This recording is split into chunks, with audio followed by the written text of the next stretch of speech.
बेटा जो होता है वो अपने बाप की कौन सी आदत को सबसे पहले अडॉप्ट करता है? बेटा, वो एक जो कहावत है ना पंजाबी की, वो बड़ी ठीक बैठती है। वो कहते हैं कि माँ ते धी, प्यो ते कोड़ा, बोता नहीं। थोड़ा थोड़ा।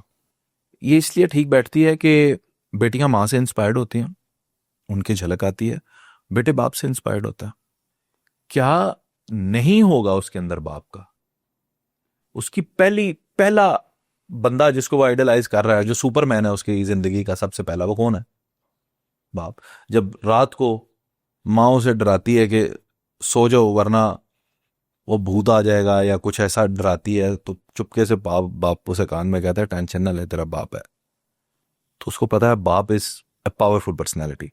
तो मेरा बेटा अभी देखें, वो 4 साल का है, 4.5 साल का। तो क्या फॉलो करता है? जब मैं घर में अगर नमाज पढ़ूं तो वो मेरे साथ नमाज पढ़ता है, वो मुझे फॉलो करता है। फिर हर वो चीज जो मैं करना, वो अगर वो कहेगा कि उसे किसी को डोमिनेट करना होगा, तो वो कहेगा कि मैं बाबा जैसे स्ट्रांग बन जाऊंगा। उन्हों की पता भी बाप तेरा स्ट्रांग है या नहीं, but he thinks his father is strong. तो बेटे जो हैं उनका, उनके ऊपर बहुत इन्फ्लुएंस होता है बाप का।